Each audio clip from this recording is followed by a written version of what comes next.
My lovely friends, నా చిన్ని second mini వ్లాగ్తో నేను ముందుకు వచ్చేసాను. ఈరోజు మార్నింగ్ నేను సీతపల్లి బాపనమ్మ టెంపుల్కి వెళ్తున్నాను.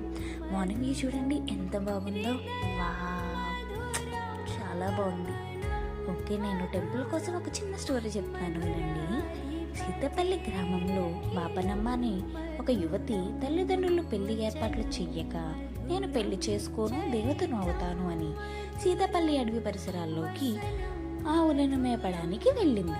తరువాత తల్లిదండ్రులకు కలలో కనిపించి సీతపల్లి గ్రామ శివరులో వెదురు పొదల్లో ప్రతిమనై ఉన్నా అని చెప్పడంతో అందరూ వెళ్ళి వెతకగా పసుపు కుంకుమ చల్లిన బాపనమ్మ ప్రతిమ కనపడింది. ప్రతిమను ప్రతిష్ఠించి అప్పటి నుంచి పూజలు చేయసాగారు. ఈ విధంగా ఈ గుడి నిర్మించడం జరిగింది. అమ్మవారిని దర్శించడానికి నాకు చాలా హ్యాపీగా అనిపించింది. సరే గాయస్, మరొక వ్లాగ్తో నేను మళ్ళీ మీ ముందుకు వచ్చేస్తాను. బాయ్.